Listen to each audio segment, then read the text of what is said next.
All right, so we are going to attempt October, November 24, paper 12. So the production possibility curve for a country is shown, right? What can be determined from the diagram? The first option is consumers' preferred combination of output. The second option is the level of economic growth. The third one is opportunity cost of manufactured goods in terms of agricultural product. The third one is the preference of present consumption rather than the future consumption. Production possibility curves main objective is to tell you how combination of goods and services are being produced and how resources are being shared between two products. So the opportunity cost option is correct one.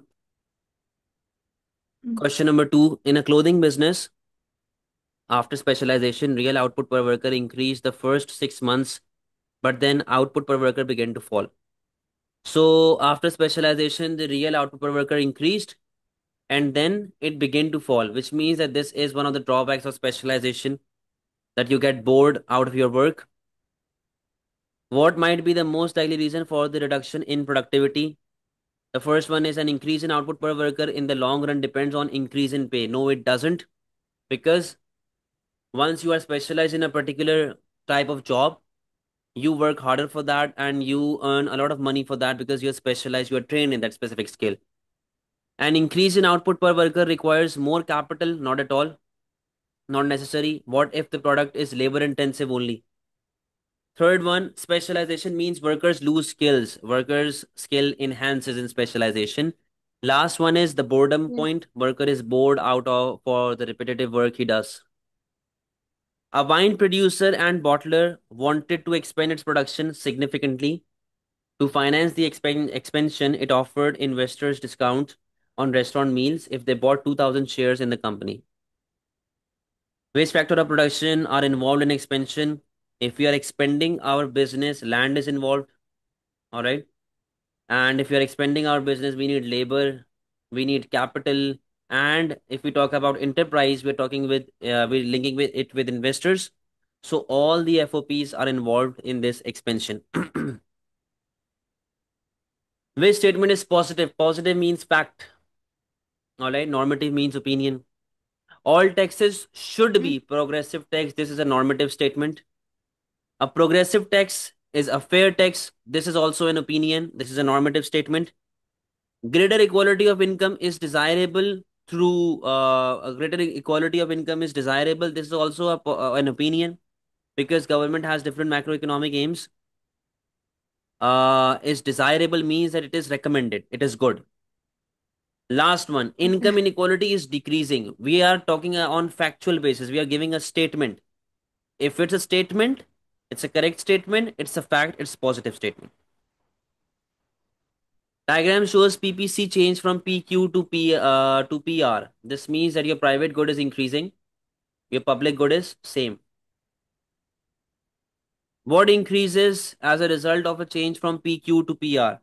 What will increase if you change yourself from PQ to PR? The first one is the price of private good. Second one is price of public good. There is no concept of price in production possibility curve. Third one is opportunity cost of private goods and opportunity cost of public good. So it is telling you, it is asking you what will increase as a result of this new shift. Now, let's say that if I am operating at point C here, for example, or I am operating at point C here, and this is my good Y and this is my good X, the public good and private good. Now, if I reduce my public good and increase my private good, this should have been my opportunity cost, PUB1 and PR1. But after the shift at point C, you can see that this is my current private good. At the first point that was C, and now at point D,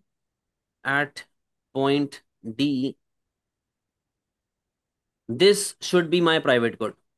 Now the option is what will increase as a result of this change.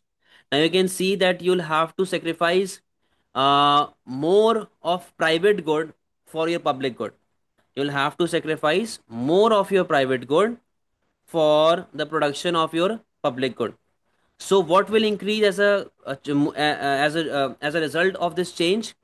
The opportunity cost for public good, because you'll have to sacrifice more of private good to produce the same level of public good. Do you understand? Yes, sir.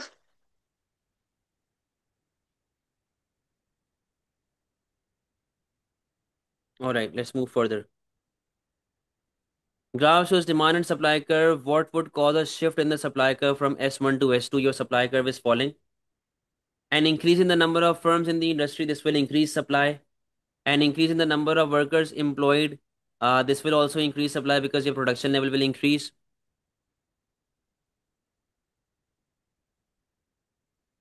All right. An increase in the productivity of workforce. An increase in the productivity of workforce, this will also increase your supply. An increase in the wage rate paid to workers, your cost of production will rise, leading to a decrease in supply. All right. So the answer is D. A firm produces good using a very labor intensive process. There is an increase in the price of the good. Under which conditions will the supply of the firm good be more elastic? So your supply should be elastic, which means that your producer should be happy. Nature of the labor employed by the firm. So he should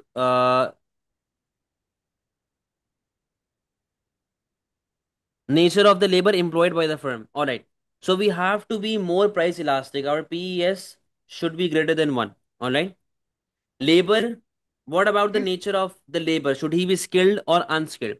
You see, if we are looking for a skilled worker only, it will make it difficult for a firm to find proper workforce. But if we are relying on an unskilled worker, because less skills are required, less education is required, less expertise are required, we'll have a lot of labor to choose from. We'll have a lot of we'll have a number of workers to choose from, and we can go for the best one. An unskilled worker is usually paid a lower wage, so a worker should be unskilled. Level of employment in the economy. If we're talking about the level of unemployment, sorry, level of unemployment in the economy, which means that the supply of worker is very high. The supply of worker is very high. You have a lot of options to choose from again. So your workers' supply should be high. Answer is C. What is most likely to cause demand curve for an inferior good to shift to right? Inferior good means low quality good. So if your income level is falling, your demand for inferior good will shift rightwards. So what is the answer? A rise in consumers' income, this will shift demand curve to the left. A rise in income tax, this will reduce your income and increase demand for inferior good. A rise in sales tax, this will affect supply only, supply will fall. Rise in the price of complementary good, this will decrease demand and shift it leftwards. So the answer is P. All right, we have 4 supply curves. Which supply curve has price elasticity of supply equals to 1 at all level of output? You can clearly see that your A is continuously upward sloping like this, and it is starting from origin. So your correct answer is A. Diagram shows a shift of the supply curve in a market from S1 to S2. And how will the consumer surplus and producer surplus change? So we are implementing a quota. So at the initial supply curve, this was your consumer surplus, all right, and this was your producer surplus. So let me just highlight it by a different color. This is your consumer surplus, all right, and this was your producer surplus, right? Now, after the implementation of a specific quota, a specific limit on the supply curve, how will the consumer surplus and producer surplus change? So first of all, what you need to see is that your consumer surplus is falling. Why? Because the price level is rising. So now, according to the new consumer surplus, this is your new equilibrium point, all right? This is your new equilibrium point, that is, let's say E2. Now, if we talk about the options that we have, this is your consumer surplus now. Initially, it was this consumer surplus, and now it is this shaded region only, this one, this only. So by how much Yeah. your consumer surplus is falling? S and T. Your consumer surplus is falling by S and T.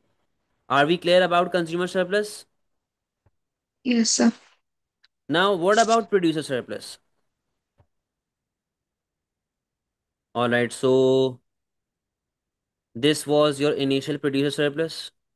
All right, and after the implementation of new price level and the new equilibrium supply, this is your new producer surplus, kind of this area. All right, this is your new consumer surplus. So by how much is your consumers producer surplus increasing?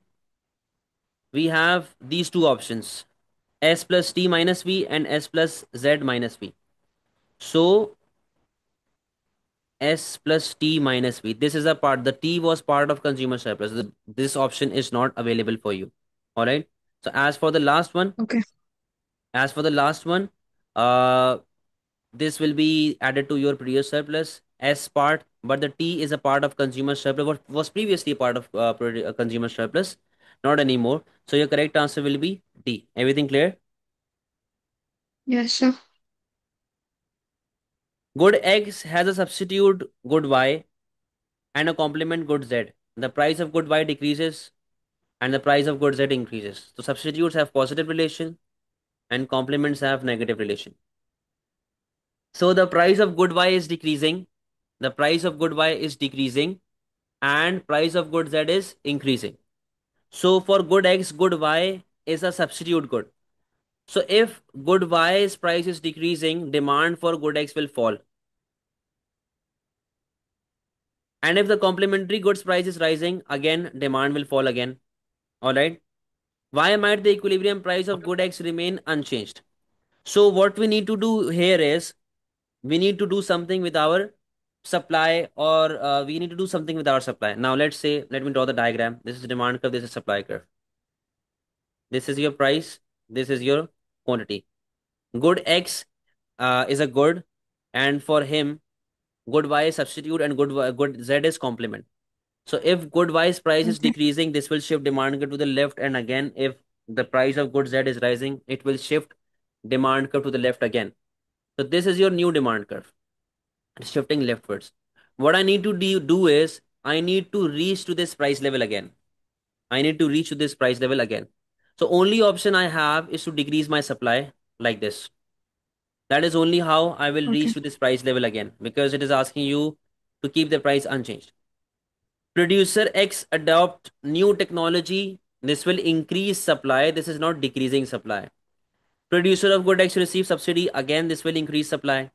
Firm stops production of good X. Yes, the supply level will fall. Tax on the production of good X is cut. Cut means it is reduced. This will increase supply. We need to decrease supply. In the diagram, S1 and S2 are the supply curves for an agricultural product in year 1 and year 2 respectively. D is the demand curve for year 1 and year 2. All right. In year 1, government purchased the amount necessary to ensure the price was OP. This means that in year 1, government was purchasing this much amount from W to Y. The price is held at OP in year 2 as well. How much more must government buy in year 2 than it bought in year 1? So this was the case of year 1. But now for year 2, this is your new supply curve. This is your new supply curve. So this should be the amount of your surplus from W to Z. W to Z should be your surplus amount for year 2, and for year Yeah. 1, it was W to Y. This was your year 1 amount. So what is the extra amount the government is buying? Y to Z. Answer will be D. All right. Okay. Inequality in any economy can be categorized as either income equality or wealth inequality. What is most likely to cause the greater wealth inequality than income inequality? So wealth is calculated over the period of time, and uh, income is calculated on a monthly basis or yearly basis. So the question is asking you what is most likely to cause greater wealth inequality than income inequality. Your wealth inequality should be greater than your income inequality. Now let's take a look at the options. An increase in indirect taxes. An increase in indirect taxes. The second one is an increase in the value of property. The third one is reduction in the minimum wage. The fourth one is reduction in the rate of interest paid on saving. Now, the best possible option from this one is B. Why? Because property is a part of your wealth. And if your property is increasing in value, this will increase your overall wealth and distribution. There will be an uneven distribution of wealth because rich people will get richer and poor people who live in a smaller home or in a bad place or a bad society, their value of home will fall. So this is how wealth inequality will rise more than income inequality. A product has finite elasticity of supply, has sales of 1000 units a week at a price of $1 per unit. The PED is 1.5 over the relevant range, which means that it is elastic. The government imposes a tax of 10%. What will be the government's weekly revenue from this product? Now, if I draw the diagram, it should be something like this. This is your perfectly elastic supply. This is your elastic demand. All right. And if government imposes 10% tax, what will be the government's weekly tax revenue from this product? So, government imposes a tax.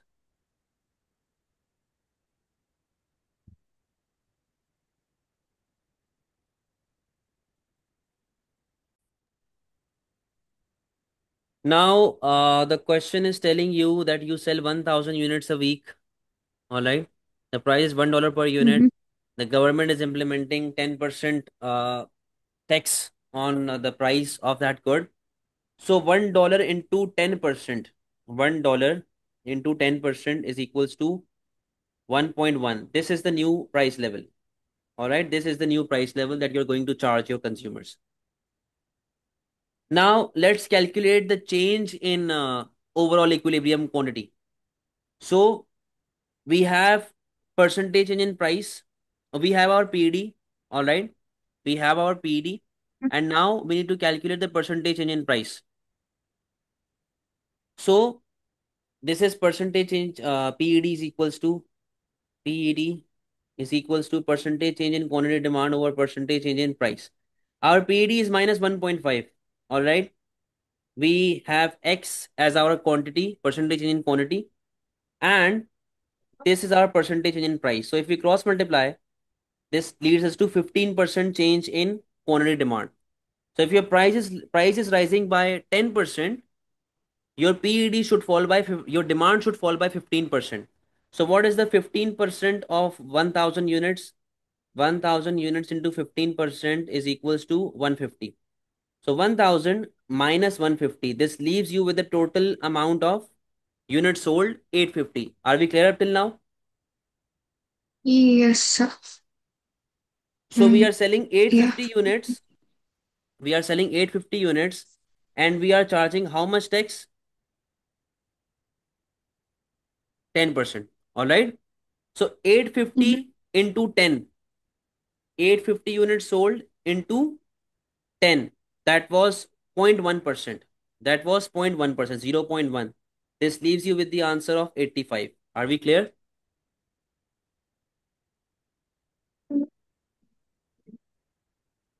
Do you understand? Yes, sir. 1 minute. Just writing it out.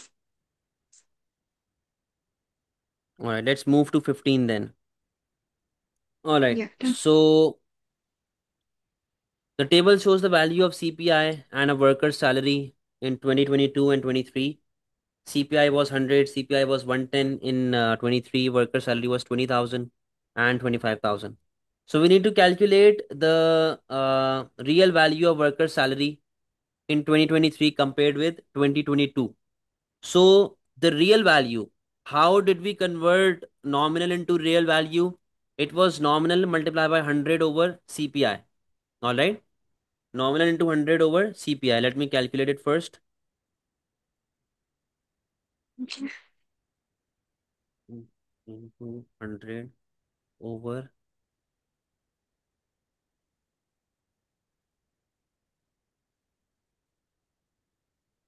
All right. So the formula is Nominal multiply by 100 over CPI. We need to calculate it for 2023. So 25,000 multiply by 100 over CPI is 110. So your answer will be 22727. The answer is B. There. Okay, so yeah, it's clear. An economy experiences rising unemployment due to incomes falling as a result of a virus pandemic. How would this unemployment be categorized, classified? Because it is affecting unemployment due to income falling. Income is falling, which means that your aggregate demand is falling. And whenever an unemployment occurs due to fall in aggregate demand, this is cyclical unemployment. What is likely to move an economy's aggregate demand to right, which means that your aggregate demand should increase? Expansionary policy, any form of expansionary policy. A fall in income equality? No, this will not shift your demand curve to the right. A fall in incomes abroad? Why do we what do we care about abroad incomes? A fall in exchange rate? Yes, because your export will rise and your import will fall. A fall in government budget deficit? Budget deficit means that the government spending is falling and tax revenue is rising. So, the answer should be C. Clear? We should- Which items have to be added and subtracted from GDP at market prices to calculate the value of GDP at basic prices? So, we need to compare the market price with the basic price. When we talk about market price, we include things like subsidies and taxes and everything. So, in this question, we have other options as well. The capital consumption, net property income from abroad. This is not added in GDP in any sort of GDP. Either it is GDP or at market price or at basic price. It doesn't matter. Expenditure taxes, yes, it is included, but capital consumption, no, it is not included. Net property income from abroad is not included in GDP. Subsidies are. So the answer is D. Subsidies and expenditure taxes. Both of them. In an economy with an interest rate of 4% per annum, the rate of inflation falls from 5% to 3% per annum. What will be the benefit of this fall?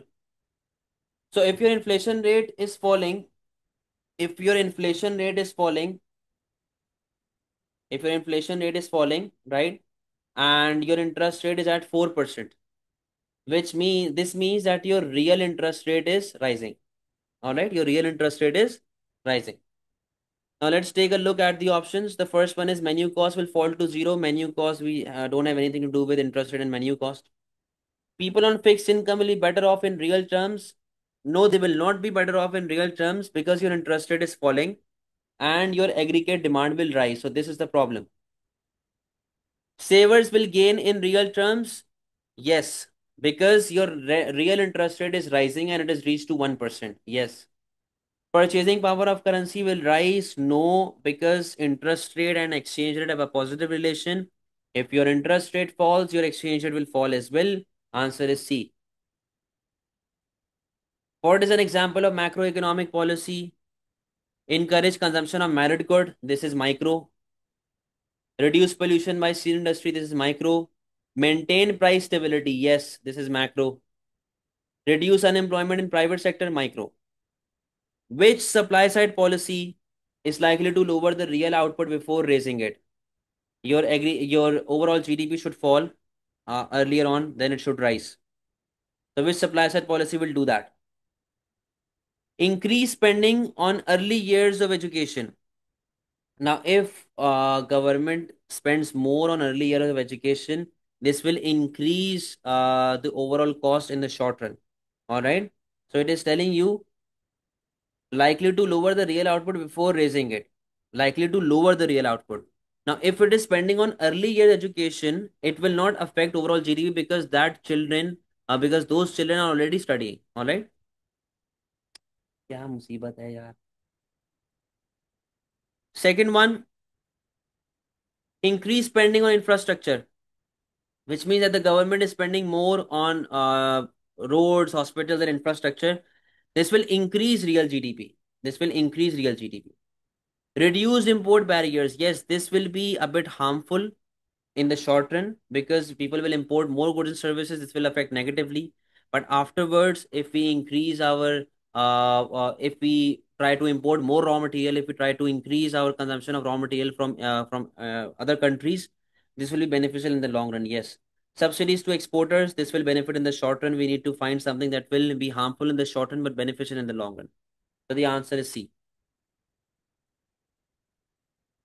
Government reduces expenditure on defense. Government spending is falling and we are operating at point E. This is our initial equilibrium. So where will we move? If only it is talking about government expenditure is a part of aggregate demand. Your aggregate demand will fall and you'll move to A. All right. The number of people employed in a country and the level of unemployment both decrease. I think this is repeated, this question. Number of people employed and the level of unemployment, they are both decreasing. What could explain this? Net inward immigration will increase the number of people unemployed as well and number of people living in economy and number of people employed.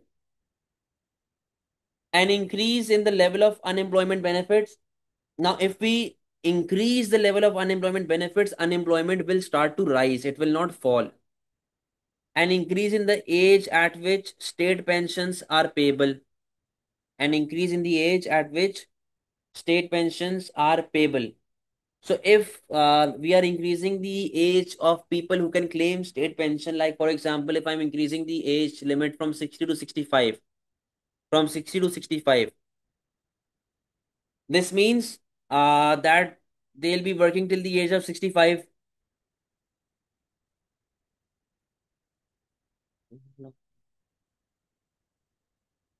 So unemployment level will fall. Yeah. So if they're working till a later age, the unemployment level will fall because they'll have to work till the age of 65. So it will give a boost of 5 years to economy. An increase in the number of university students. Yes, if students are studying, they are not a part of labor force. All right, they are not a part of labor force. So unemployment will decrease. Also, in future, they'll find many jobs. So unemployment will fall in future. And after their university, they can move to other countries as well. This will also reduce the number of people living in economy and overall employment force and unemployment force both are falling. So the answer is D. Which circumstances would most help a firm to gain from a depreciation of the exchange rate? Only when demand is elastic and they can export easily and import and stop importing. It sells mainly abroad and relies on domestic supply for input. For example, China, that it has an elastic demand and it exports its goods to other countries. So the answer is A for this. Let's read other options as well. It sells mainly abroad and relies on foreign supplier for input. If you are buying raw material from abroad and your currency is depreciating, this will increase your cost of production, make it difficult for you to produce more goods and services. It sells mainly in its home country. If it is selling in its home country, depreciation will not be effective at all. A country has a floating exchange rate. Its current account on the balance of payment moves from surplus to deficit. So the current account is moving towards deficit. Which rate is likely to increase in the short run as a consequence of this worsening of its current account? So which rate is likely to increase in the short run as a consequence of this worsening? All right. All right. So the first option we have here is economic growth rate. Now, if you are moving from surplus to a deficit, you will not achieve economic growth rate. You will not achieve economic growth rate at all. Exchange rate. Now, if your currency is moving from, if your balance of trade is moving from surplus to deficit, this will depreciate your currency. It will not increase your currency. All right. So your currency will depreciate. Interest rate has nothing to do with balance of trade. Yes, your unemployment rate will rise because your aggregate demand will fall, your exports are falling, and your imports are rising. 26. Which policy is most likely to reduce the balance of payment deficit without causing inflation? So we are not trying to increase inflation in economy, and we are trying to solve balance of trade deficit, which will help us the most. Decrease import quotas. If you decrease import quota, which means that Initially, you were able to import 500 cars. Now you are able to import 400 only. This is what decreasing import quota means. So this will increase cost of production and overall it will be harmful for your economy because your cost of production will rise.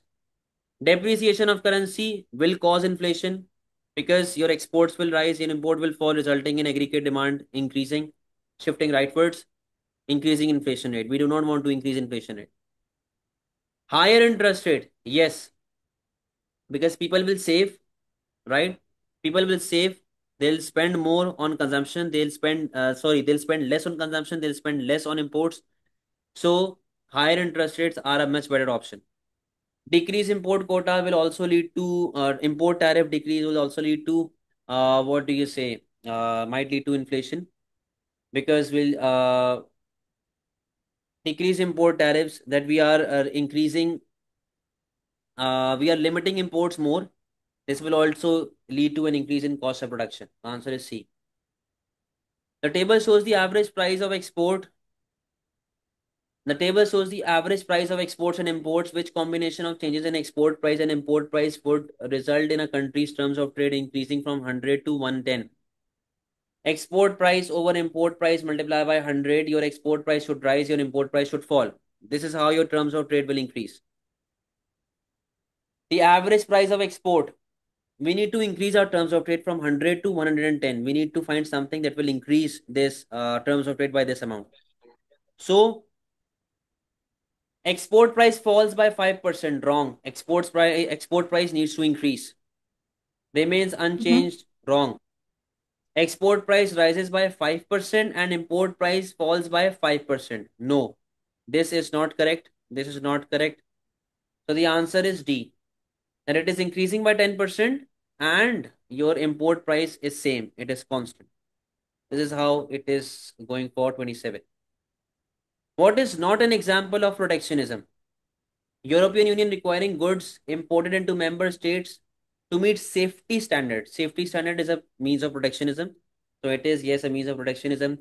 The Pakistan government increasing the rate of goods and services tax GST on some exported goods from 2% to 5%. So we are imposing tax on export and it's a GST. So this is not a form of protectionism. This is not a form of protectionism. Nigerian government banning import, yes, it is protectionism. US government imposing 35% tariff on China, yes, it is protectionism. The answer is B. Okay. Turkey imported 220 million worth of goods and services. Turkey exported 12 million worth of goods and services during the same period. Its net income is minus 15 million. What is Turkey's current account balance? So we'll deduct imports from exports. So your export is 12 million, your import is 220 million, and you have a 15 million deficit on your net income. All right. So this will lead to 223 million of deficit. This will lead to 223 million of deficit. So the answer is A. Table shows the exchange rate for national currencies per US dollar. Which currency has the smallest percentage appreciation against the US dollar between 2019 and 2020? The smallest percentage of appreciation. It's very simple. Just calculate new minus old over old, multiply by 100. Let me do it for you.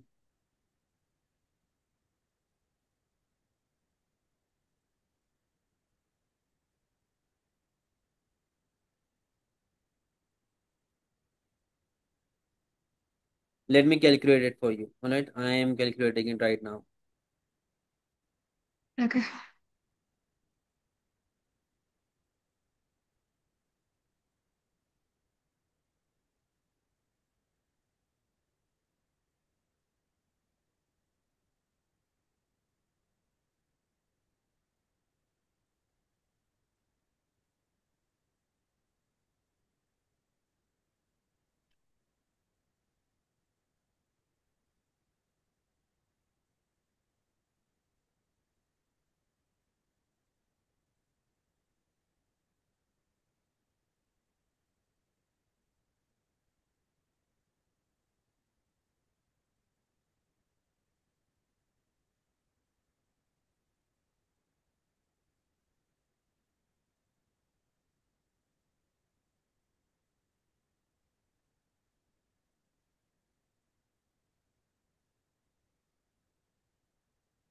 All right. So, so this is giving you in US dollar. All right. That we need to pay 6.91 rupees, for example. We need to give 6.91 rupees for $1, and then we have to pay 6.90 for $1. So we're talking about, uh, you can say that we're talking about the exchange rate of Pakistan. This is Pakistan's exchange rate, for example. We're talking about appreciation of Pakistan, not US. All right. So if Pakistan is paying less than before, this means that Pakistan has appreciation in its currency. Clear up till now? Yes, sir. In Okay. this option, Pakistan is paying more. This means that there is depreciation. What are we looking for? We are looking for appreciation against US. So this is the case of depreciation. Again, this is also a case of depreciation. All right. This is a case of Mhm. appreciation again. Are we clear up till now? Yes, sir. So the answer should be A or D. Clear? Mm-hmm. Now let's calculate new minus old over old and all that. So for option A, 6.91 minus 6.9 over 6.91 multiplied by 100. This leaves you with 0.145. And as for option D, 0.99 minus 0.94 over 0.99 multiplied by 100. The answer is 5.05%. And we need to look for smallest percentage change. So which one has the smallest percentage change? Clear? Okay. Clear? Mhm. Yes, sir. So your correct answer is A, right? Yeah.